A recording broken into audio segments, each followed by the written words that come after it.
Tere taas Põhjatähe saades. Täna on meil stuudiumis Toomas Käsper, Sinisäratuse juhatus ja inimes, kes te kõik nagunii juba teate, Ruuben Kalep. Tervist!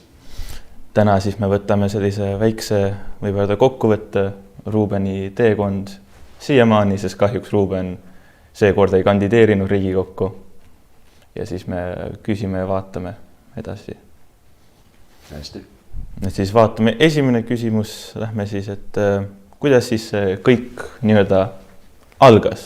Me kõik õige eestlane on ikkagi rahvuslane, aga millal oli see moment, kus olid nagu, et peab hakkama aktiivselt, sest nagu aktiivselt poliitikat, sest Eesti läheb valele suunale ja on vaja mehi, kes seda õigele suunale tagasi toovad.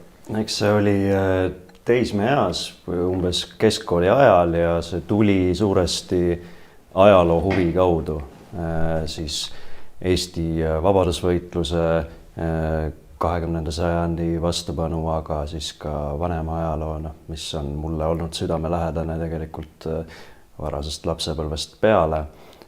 Ja siis ühel hetkel järjest rohkem ka siis uudiseid ja poliitikat jälgides, 2000-ndad olid siis ja siis järjest rohkem sai ikkagi selgeks, et tegelikult need aated, mille eest meie isad võitlesid, mida ma lootsin näha lapsena ja noorena ka meie riigijuhtide seas sellist riigimehelikkust, pühendumust rahvuslikele aadetele ja Eesti püsimisele läbi aegade, et tegelikult oli järjest rohkem märke, et neid kas ei peeta oluliseks või siis lihtsalt müüakse maha. Et üks selline märk oli pärast Eesti liitumist Euroopa Liiduga, siis kui Juhan Partsi valitsus teisaldas Lihulas monumendi Eesti vabadusvõitlejatele teises maailmasõjas, siis teine oli see katse sõlmida Venemaaga piirilepingut, mis oleks ära andnud meie õiguse Setomaale ja siis Tartu rahupiirile.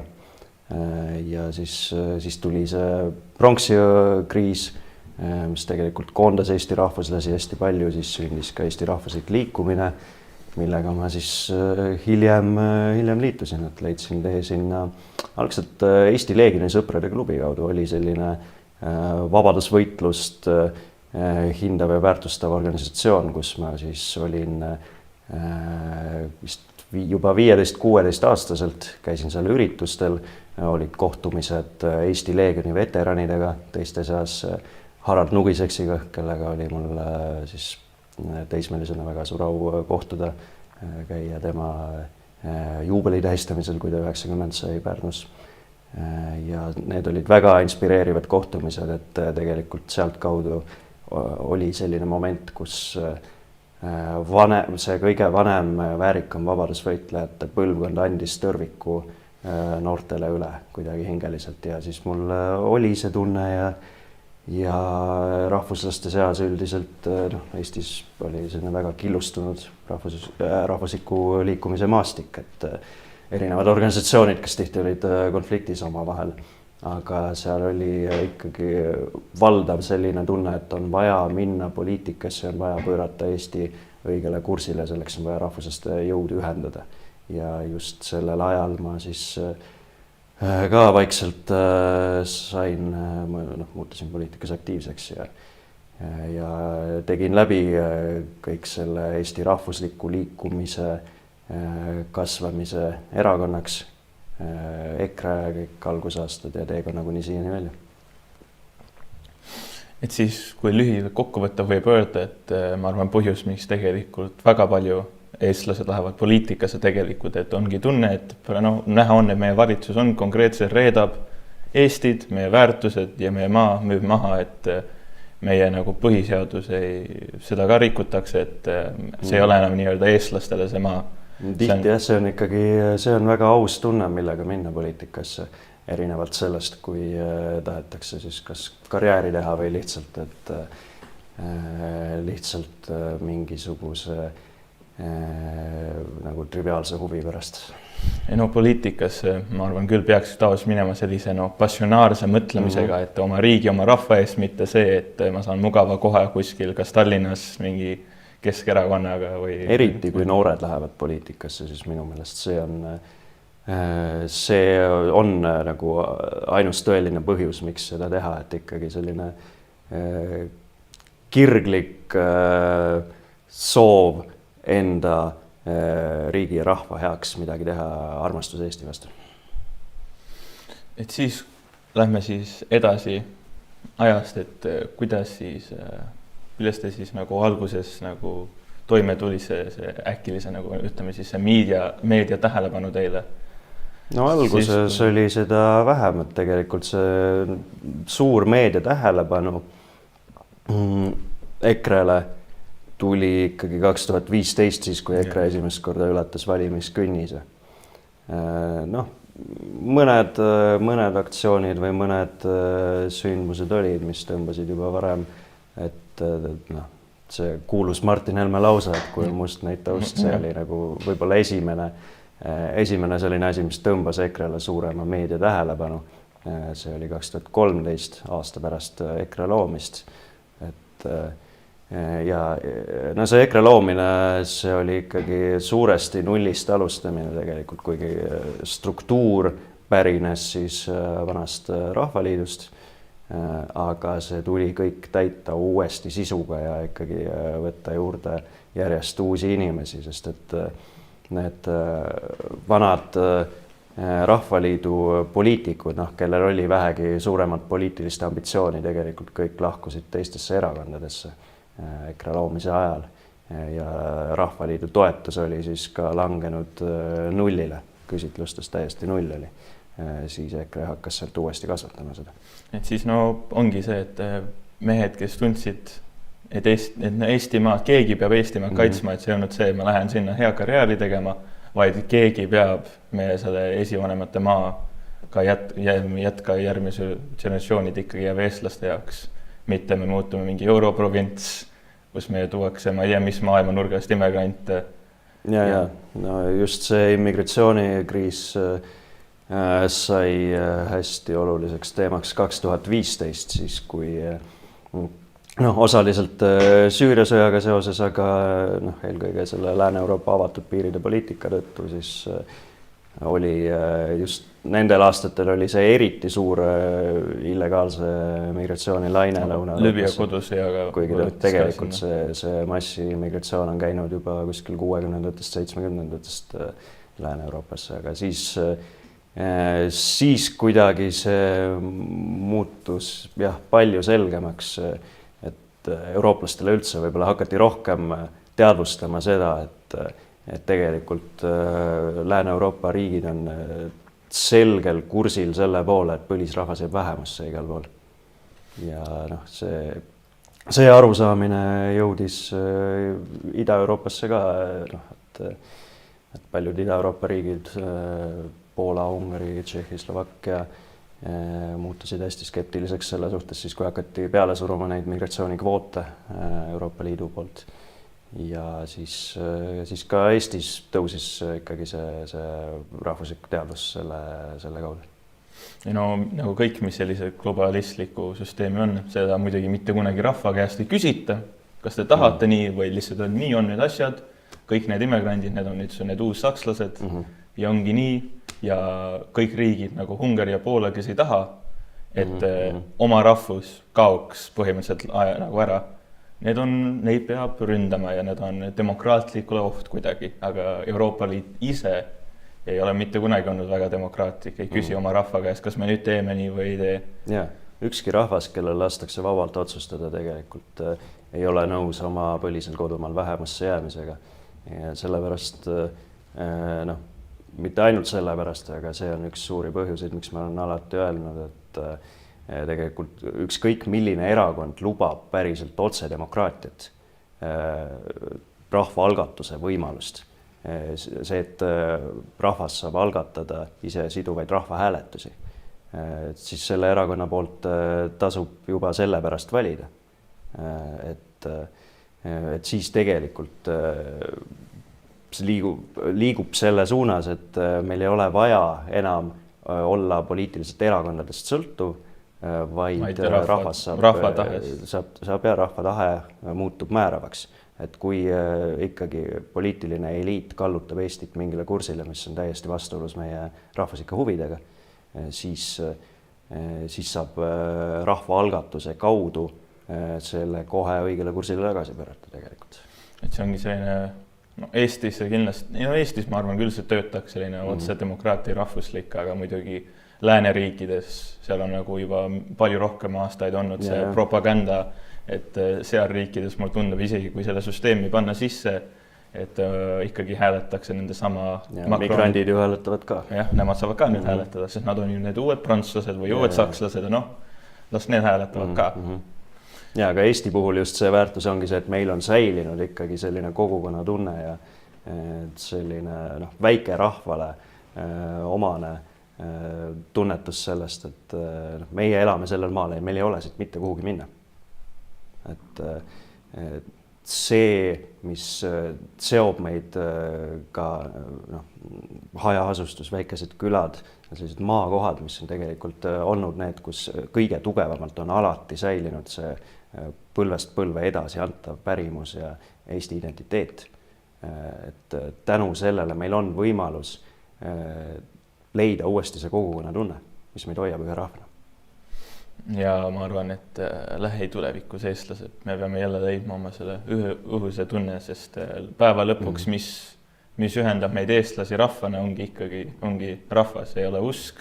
Nagu mõnedes riikides, kui sa lähed armiinlasse ja küsid, mis teeb siin armiinlasena, kohe hakkavad ütlema, et õigeusu kirik ja esimene kristlik kuningriik, aga Eestis ikkagi on lõppude lõpuks rahvus, et kui praegu siia ruumid oleks keegi, kes nagu vihkab eestlasi, ta ei hakka nüüd ükshaaval küsima, kas sa hääletad sotsiaaldemokraati või Reformierakond, ta tapab ju meid nagu eestlastena siis, kui ta on Eesti rahva vaene, ega vahe pole su ideoloogia. Ja samas mingis mõttes side esivanematega, side selle maaga on ka väga religioosne tegelikult. Ta võib olla selline väga sügav kaasa sündinud ürgne kutse, mis on meis kõigis midagi, mingi salakeel, mis on eestlastele ühine, ka meie enda keelestruktuur ju ongi tegelikult selline, et kuidagi eristab meid mõtteviisi kaudu natukene ja väga palju on selliseid hästi põnevaid, hästi väikeseid nüansse meie keeles, mis on unikaalsed kas siis soome-ugri keeltele või eestlastele üldse. Üks suur erinevus ka eestlastele, et meie riik, ikkagi vabariik, see põhimõte, mis ikkagi aluti oligi see, et rahvuslus, see on ikkagi see peapõhimõte. Läänes on riigidel, need on nagu, see on see peapõhi, need tulid vanades kuningriikidest, aga eestlased oli väga selge, et põhjus, miks see riigi looti on, et see on eestlaste maa ja siia jääb Eesti kultuur ja see on rahvusriik ja rahvuslus. Vaadates üleüldse, kuidas erakonnad, minu jaoks on nagu, kuidas erakond Eesti saab olla vastu rahvuses, on ju nagu esivanemate reetmine täitsa. See on selle riigi mõte. See on see mõte, miks Eesti riik on maakaardil iseseisva riigina, et siin on see eraldi rahvus, kellel on oma keel ja oma kultuur, mis saab ainult siin püsima jääda ja säilida. Kui meie riigi eesmärk oleks majanduslik heaolu, majanduskasv, siis me võiks ju sama hästi Rootsiga liituda näiteks. Siis võib liituda ükskõik mis riigiga, nii kaua, et see materialistlikud... Rikka riigiga peab siis liituma. Rikkaga aga neid on palju läänes. Aga lähme siis tagasi sinu selle teekonna juurde, et kuidas siis oli need esimese päevad, kui sa said seal Tartu, sa said ju sinna kohaliku valitsusse. Linnavolikogu. Linnavolikogu. 2017 kohalikel valimistel. Kuidas see nagu oli, mis sa nagu ootasid, mis oli nagu siis pärast reaalsus? Esimesel istungil kohe olin ka linnavolikogu esimehe kandidaat, mis oli päris lõbus kogemus, et siis ma sain muidugi ainult, meil oli vist 7 saadikut EKRE-st Tartu linnavolikogus, selle ajal ainult nende hääled ma sain, eks ole. Sotsid küsisid mult palju kiuslikke küsimusi seal, et Noh, ma sain seal seletada, mis mu juhtimiskogemus on, sest mul oli juba siis Sinise Äratuse juhtimise kogemus täiesti olemas ja noh, ka arusaam sellest, kuidas ikkagi sellised nii riigi kui kohaliku omavalitsuse struktuurid töötavad ja kuidas sellest bürokraatiast läbi närida, mida muidugi Riigikogu kogemus on palju juurde andnud. Mis siis mis oli nagu teised erakonnad, kes olid nagu kõige sõbralikumad siis? No üleüldse EKRE-le või sulle spetsiifilised, et seal võib olla... Linnavolikogus. Jah, mis oli nagu see, kes ei olnud nii nagu...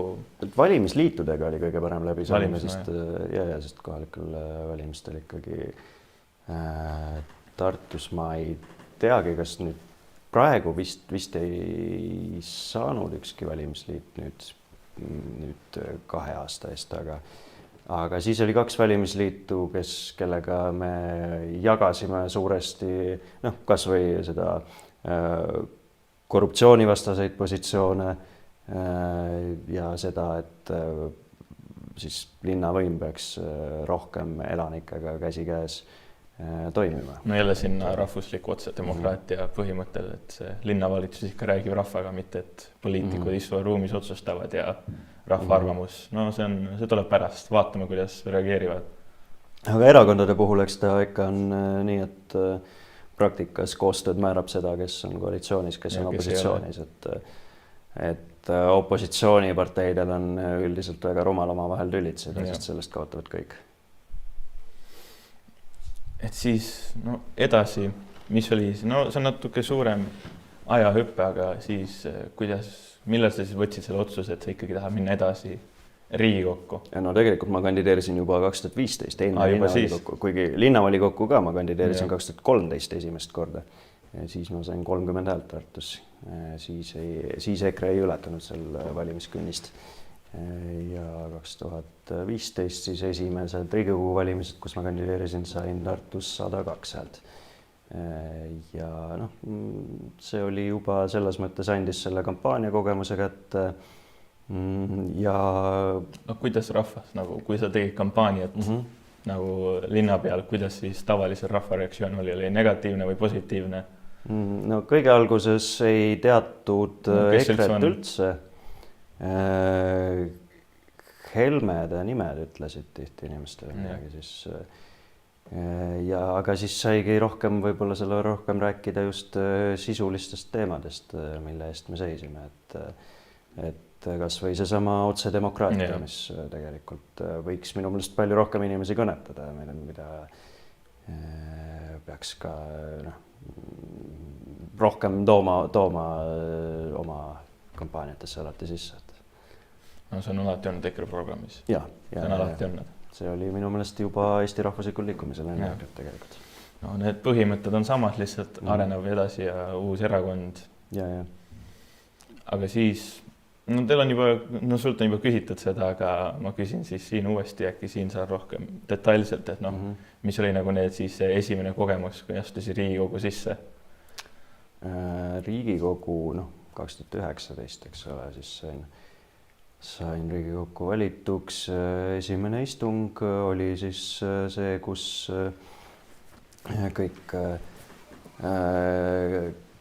kõik Riigikogu saadikud istuvad tähestiku järjekorras. Mina istusin siis Raimond Kaljulaiu kõrval. Sellest pärast levitati palju pilte, kust paistis nagu Raimondil poleks üldse olnud hea meel minu kõrval istuda, aga tegelikult me saime väga hästi läbi ja siis olid ju olnud järjest kõik need skandaalid alates sellest niinimetatud trolliskandaalist, kus ma saatsin selle ajakirjandusliku eksperimendi korras artikli Päevalehele, vasakpoolse artikli, mis siis sõimas EKRE-t põhimõtteliselt, mis ka avaldati. Ja siis kõik need natsiskandaalid olid siis ka ja siis istusin Raimondi kõrval seal esimeses, Kaljulaiu kõrval esimeses istungis, siis vaheajal nägin Delfist, et ta oli andnud intervjuu, kus ta juba oli öelnud, et ja no istusime siin küll viisakalt Rubeni kõrval, aga et ei tea, et kui näiteks minu asemel oleks pinginaabriks olnud mõni juut või venelane, et kuidas ta siis oleks minusse suhtunud. Siis ma läksin, ütlesin talle, et vaata Raimond, et kui sa oleksid ka juut või venelane, siis ma ka istuksin siin sinu kõrval samamoodi. Et noh, ei, tegelikult see selline kulisside taga vestlus ja omavahel hea läbisaamine on Riigikogus üldiselt väga mõnus, et olenemata sellest erimeelsustest erakondlikest tülidest, et see on tegelikult hästi oluline ikkagi ka selleks, et erakonnad saaksid mingit koostööd teha isegi siis, kui on suured maailmavaatelised erimeelsused. Mis siin Riigikogus, mis on nagu see, mis on kõige uhkem üle, mis sa suutsid saavutada või suutsid mõjutada kuidagi? Mis oli nagu selline tunne, et nagu... No, on ühed asjad, mis päriselt jõudsid lõpule, siis on ka palju neid algatusi, mis küll ei läinud läbi, aga mida ma pean ka hästi oluliseks.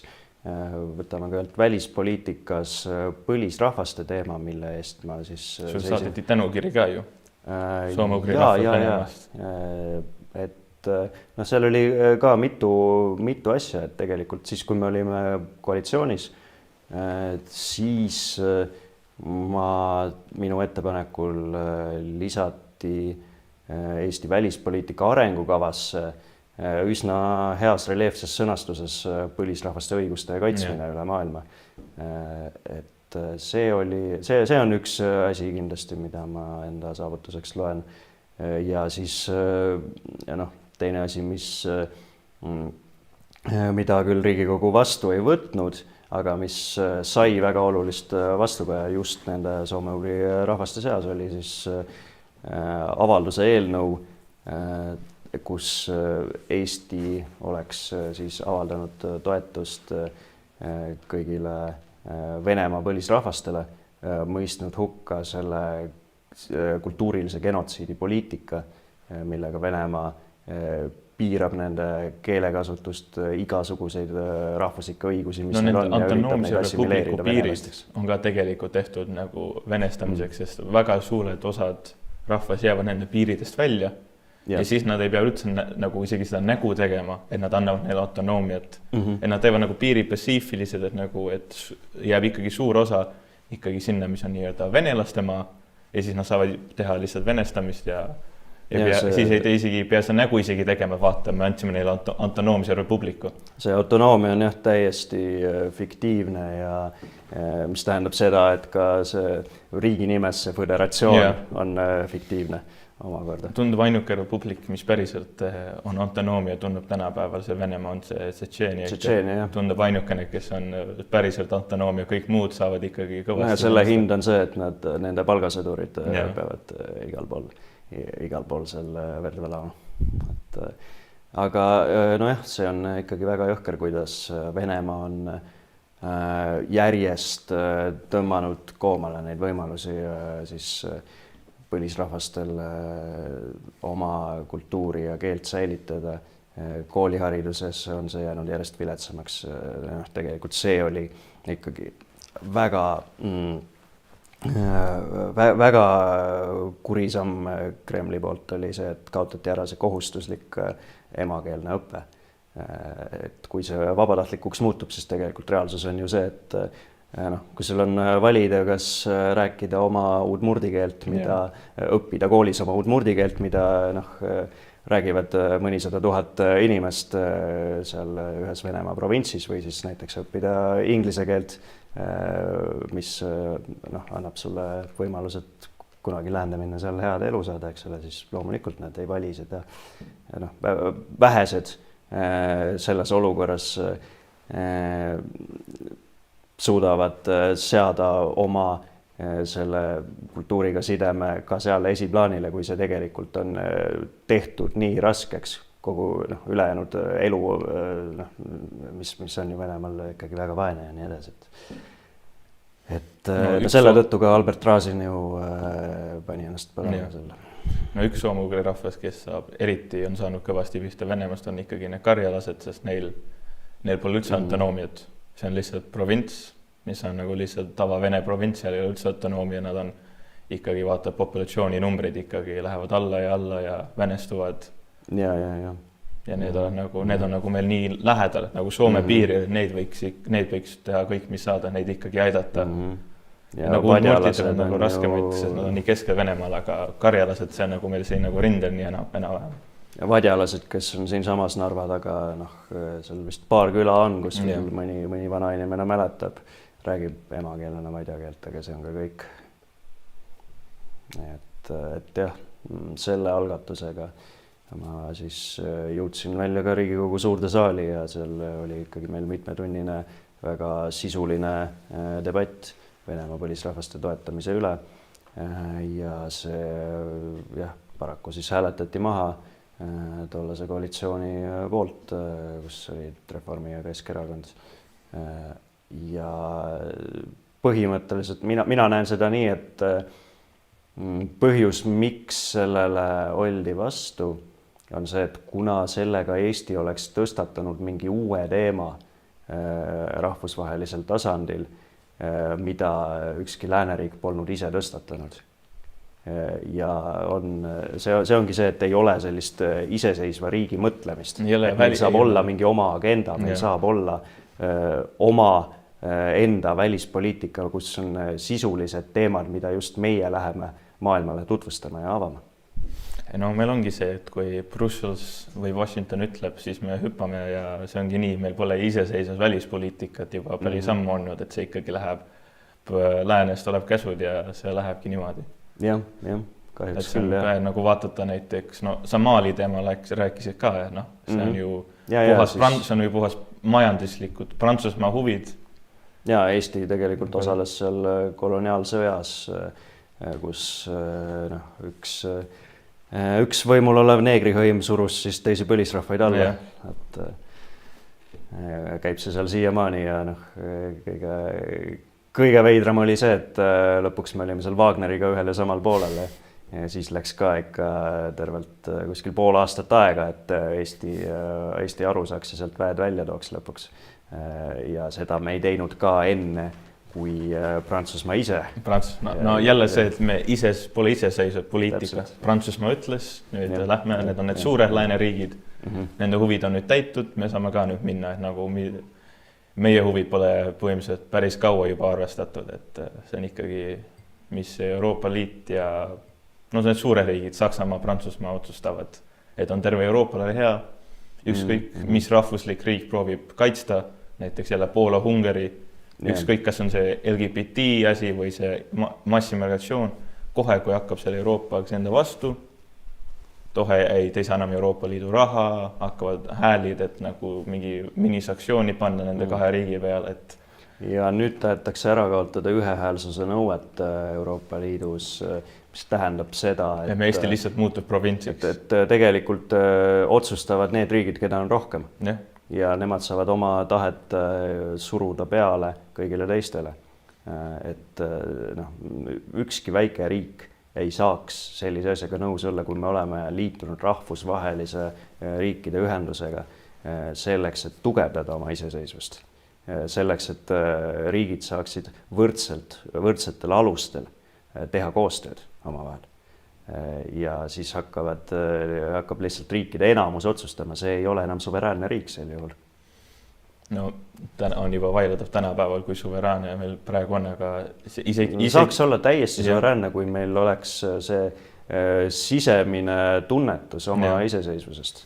Aga mitte on isegi väikse riigid kaoks nagu iseseisva, isegi suure liigu nagu Poola. Kui suurem osa Euroopa Liit hääletab, siis Poola nüüd peab tegema. Ükskõik, kas Poola rahvas tahab seda, see pole vahet Euroopa Liitule. Kui Brussel ütleb, nii on. Poola rahva arvamus ei loe siin üldse või Ungari või Eesti. See on nüüd meie maailm, meie otsustame teile kõik. Te ei pea isegi mõtlema. Me teame, oleme targad, me teame. Tuuakse ju tegelikult hästi palju näiteid 90ndate Eesti poliitikast selle nurga alt, et siis oli väga õige meist kiiresti siduda ennast läänega ja teha neid majandusreforme, aga selle juures jäetakse mainimata see, et kõige olulisemad reformid, mida Eesti siis tegi, olid just vastupidised lääne soovitustele, näiteks rahareform, kui Eesti võttis uuesti krooni kasutusele aastal 1992, siis see oli täiesti vastuolus sellega, mida IMF soovitas Eestil tollal. Ja just sellepärast see töötas.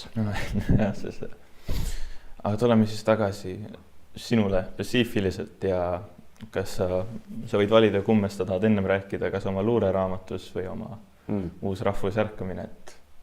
No kui meil on poliitikasaade, siis räägime poliitikaraamatust enne, et jah, tegelikult kolmas raamat on mul ju ka, mis ma olen välja andnud, see on ingliskeelne Euroopa taassünd ja etnofuturistide manifest, mis see töö on veel pooleli, aga see peaks ilmuma lähiajal ka eesti keeles.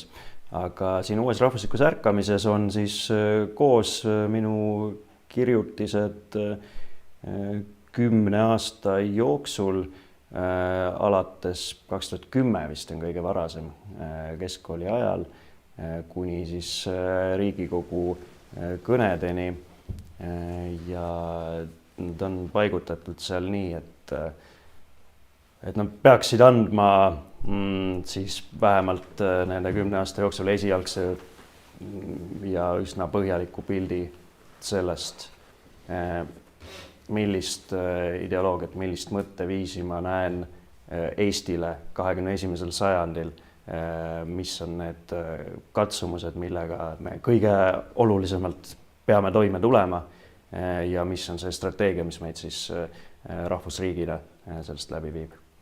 Et siis see on see põhisõnum. See on nagu kõik su selle 10. aastase artiklid ja kõik kokku? Jaa, seal on ka mõned ajalooalased uurimused ja esseed, seal on palju välispoliitikat, ka sellist Euroopa parempoolse filosoofia mõtteloo selline kokkuvõte on seal olemas ja siis ja erinevad kõned, mida ma olen pidanud siis erakonna kongressil, tervikrongkäikudel, intervjuud ka, mis ma olen meediale andnud.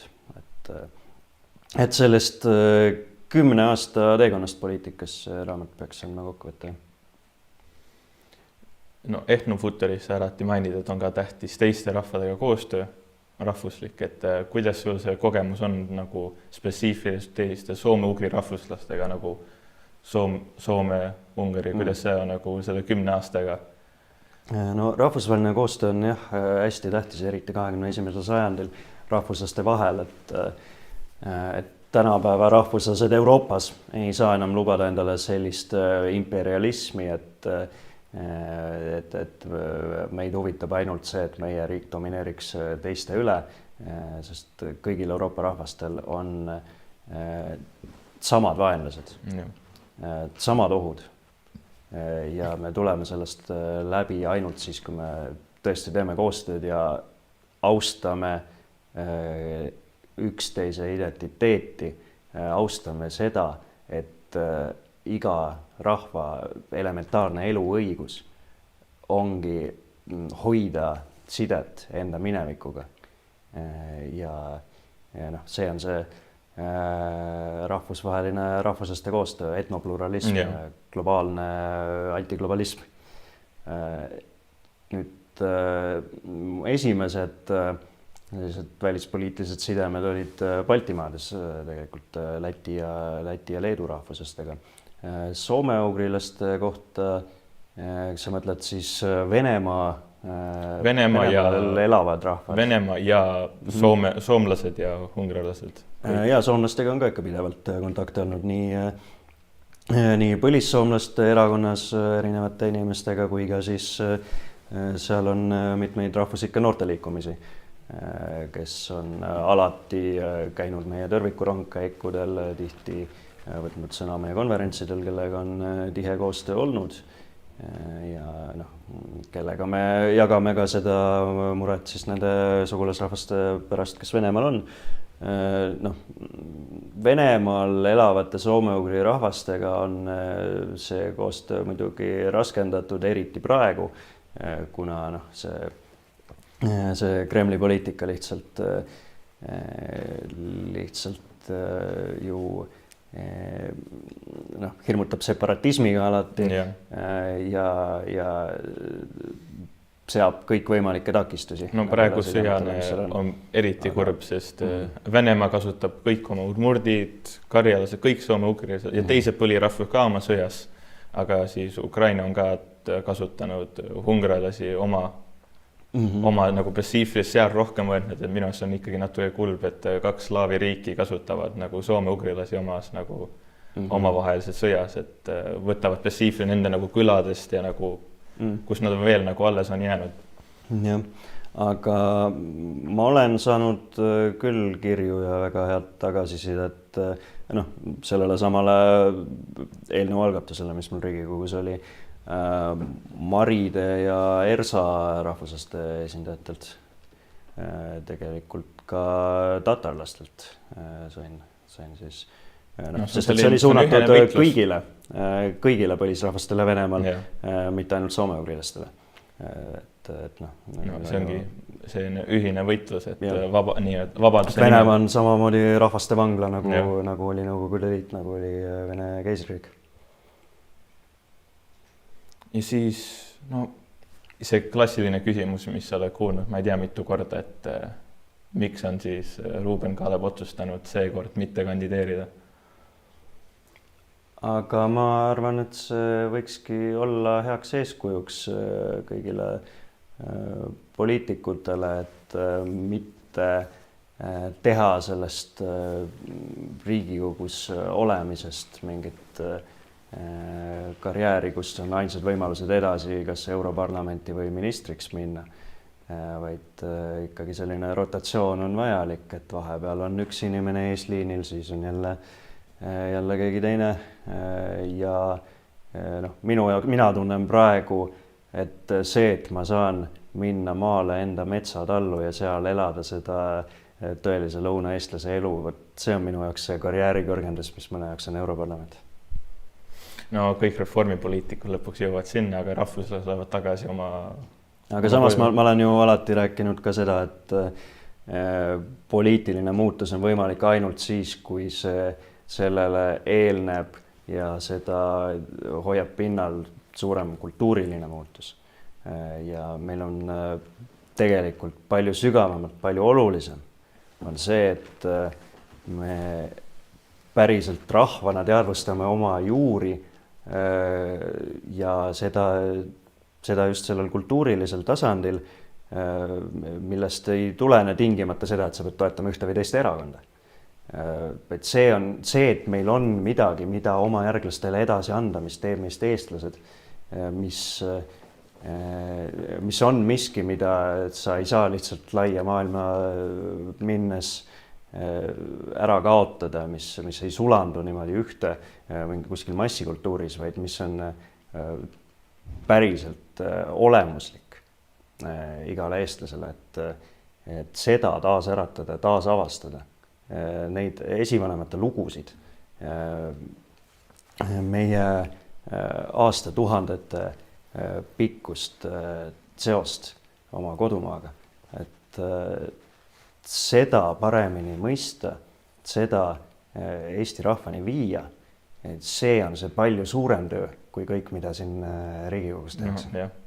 No sama põhimõte, mis mul on, minul ikkagi päeva lõpuks minu erakond on Eesti rahvas, eesti keel ja Eesti kultuur ja et Eesti rahvas säiliks, et erakonnad on siis vahendid, et seda ikkagi... Seda ütles Juhan Liiv, et minu erakond on eesti keel. Et need erakond ja riik, see on see vahend, mis hoiab, üks tähtsa vahend hoiab, sest kui meil pole enda riiki, siis see juba viib meile rahva väljasuremisele.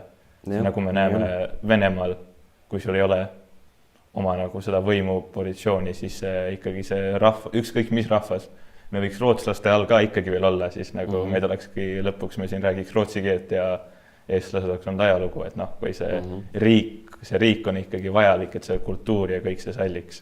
Ja see sinise äratuse põhimõte, et meil on 3 kõige tähtsamat asja, Eesti rahvus, Eesti loodus, Eesti iseseisvus.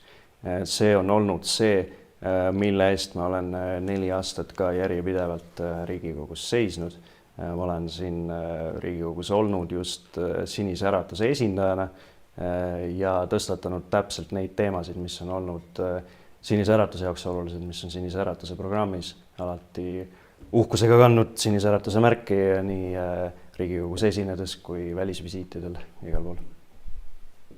Keegi peab ikkagi seda noort rahvuslikku energiat, seda ei tohi unustada, sest see on tegelikult see, kuidas meie riik üldse iseseisvub, kui palju need koolipoisid läksid vabadussõjas. Need ikkagi see oli see noor revolutsionäärne hing oma rahva eest võidelda ja surra. Selles mõttes on muidugi kahju, et praegu ei saanud Riigikokku kedagi Sinise Äratuse praegustest tegevliikmetest, aga siiski tegi väga hea tulemuse Lõuna-Eestis Helen Rebane, kes sai 1343 häält ja üsna napilt jäi Riigikogust välja, et andsin ise ka talle hääle. Need tulevikus ma arvan küll, et kõige parem tulevik, et kui Riigikogus oleks, ütleme, suuremaid numbreid Sinise Äratuse liikmeid, aga ma arvan tulevikus nagunii saab 1-2 tükki ikkagi satuvad sinna, sest sellise hing, see tahe oma rahvast päästa ja teenida, see ei kao mitte kuskile, eriti praeguse ajadel. Ja ma arvan, et 20 aasta pärast on Eesti poliitikas kindlasti väga palju neid inimesi, kes on olnud kunagi Sinises Äratuses.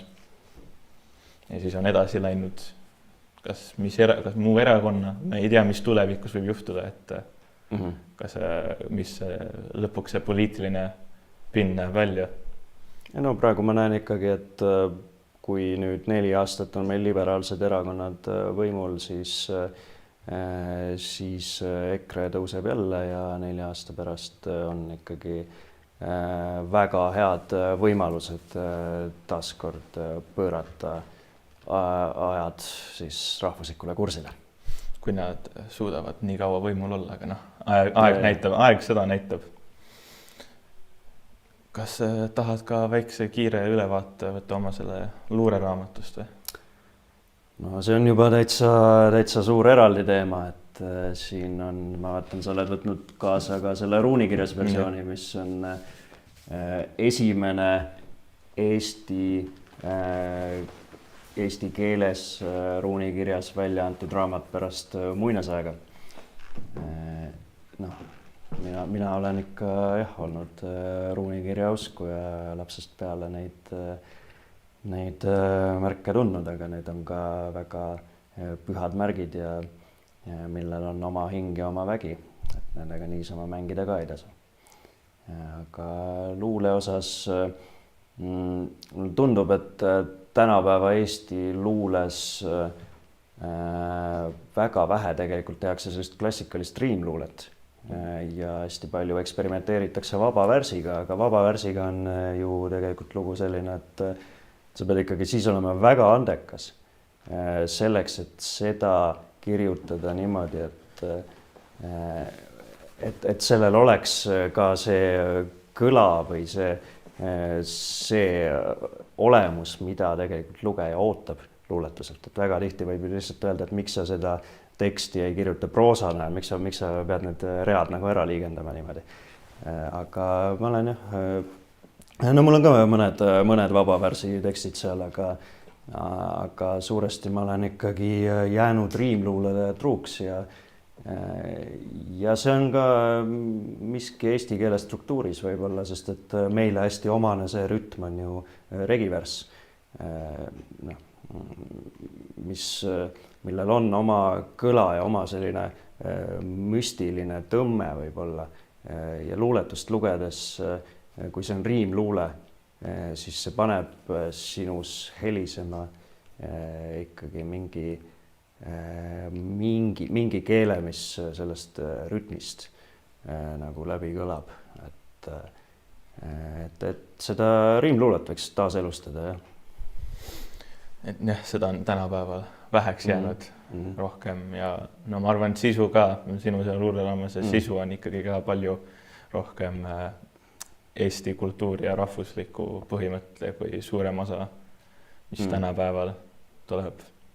Nojah, aga see on juba see inimese isiklik suhe enda maa ja enda kogukonnaga, et paljudel, kes on linnas üles kasvanud ja nagu olnud osa sellest tarbimisühiskonnast terve elu, siis ongi keerulisem taastada võib-olla seda sidet, aga noh, samas õnneks meil ei ole Eestis ju ühtegi nii suurt linna, mis sul täiesti hinge seest ära sööks ja ka Tallinnas on väga palju väikeseid metsatukki ja parke ja kohti, kus jalutada, kust ma oma 4 aasta jooksul Riigikogus ka leidsin palju tuge ja meelerahu. Ongi vaja leida sellised kohad sellistes suurlinnades nagu Tallinn, kui sa saad oma mõttedega rahus olla loodusega koos, sest see ikkagi annab jõudu, kui sa oled ikkagi oma selle esivanema maatega loodusega koos, kui eeldad, et sa oled mingi, ma ei tea, nõuka korteris. See on ka hea, et Tallinnas on meri, et merega mul on alati olnud mingi selline ka eriline side, kuigi ma rohkem olen ikkagi lõunaeestlane. No tuul saab randa minna vahepeal, kui on vaja. Ja mingi selline igatsus sellise ääretu avaruse poole ikkagi on. Võib-olla see on rohkem Põhja-Eestilik. Et siis, mis siis plaanis on tulevikus? Jätkav luuletamisega? Ma arvan küll, eks ma usaldan oma saatust ja kuulan neid märke ja kui aeg kutsub, eks siis võib-olla tuleb jälle kunagi tulla ka tagasi sellesse igapäevapoliitikasse, aga praegu ma tunnen, et millesse ma saan kõige rohkem panustada, on just selline kogukonna ülesehitamine seal Lõuna-Eestis eelkõige, aga see võiks inspireerida ka kõiki eestlasi ja ka rahvuslasi kaugel. Et siis, kui tunned, et on vaja taas tulla poliitikasse, siis astud tagasi sisse? Eks me näe. Kõik võimalused on lahtised. Kui on tunne, et on vaja taas seal olla. Et ei tea veel. Tulevik näitab, mis veel saab. No, ma tean, mis see kohustus on ja ma tean, et selle eest põgeneda ei saa. No, saatusest ja kohustusest ei saagi põgeneda. See jätkab ükskõik kus, kas sa võitlus Eesti rahva eest jätkab, kas Riigikogu saalis või kultuuriruumis.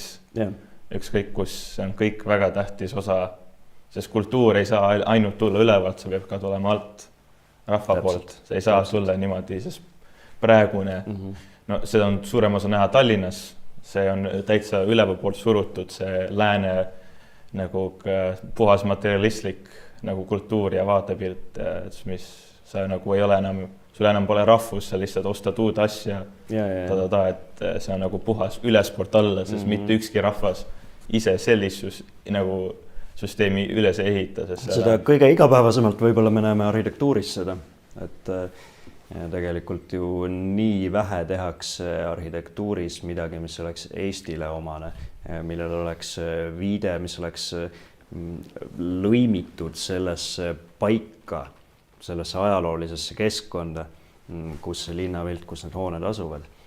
Et see on ikkagi valdkond, kus teiste kunstivaldkondade hulgas, kus me lihtsalt tuimalt teeme järgi, mis on maailmas hetkel populaarne. No arhitektuur võiks vähemalt ilus ka olla, isegi kui see ei ole nii kohaliku teemaga. Aga siis lõpetuseks, kas sul on siis midagi öelda tulevikude noorrahvuslastele, et sa oled käinud läbi juba pikka teed, aga sul on veel pikk ees, aga need, kes alles nüüd alustavad nii-öelda seda sama teed, mis sina, et sul on mingi nagu need veteranid andsid sulle selle tõrviku, sina annad nüüd nendele mingi sellist. Rahvuslus on alati oluline, igal ajal, igal ajastul, olenemata sellest, kas parajasti poliitikas läheb rahvuslastel hästi või läheb halvasti, kas organisatsioonides on parajasti tõusud või mõõnad. Kõige olulisem on see, et me hoiame seda järjepidevat lõnga oma eellastest oma järglasteni. Ja kõigil noortel, kes tunnevad oma südames seda kutset, kelle armastus Eesti vastu on juba noores põlves niimoodi ärganud, kõigil on alati võimalus panustada, aga kõige suurem panus on teha seda, milles sa oled parim, veel paremini alati. Ja poliitikaga on nii, et tegelikult ikkagi kõige paremat poliitikat teevad inimesed, kes ei taha poliitikud olla. Et selles mõttes ma ikkagi innustaksin ka neid, kelle jaoks tundub võib-olla kas liiga igav või liiga karm. Et see vajadus on alati, et noori rahvuslasi oleks ka poliitikas neid kõnesid pidamas, innustamas ja kas või lihtsalt oma kohalolekuga seda poliitikat hingestamas. Et see on nii oluline ja see on ajast aega, põlvest põlve. No, aitäh vaatamast ja aitäh Ruubenile, et võtsid kutse vastu. Ja aitäh Toomas kutsumast. Soovin kõigile ilusat kevadet, sest kevaded on lõpuks jõudnud meile ka.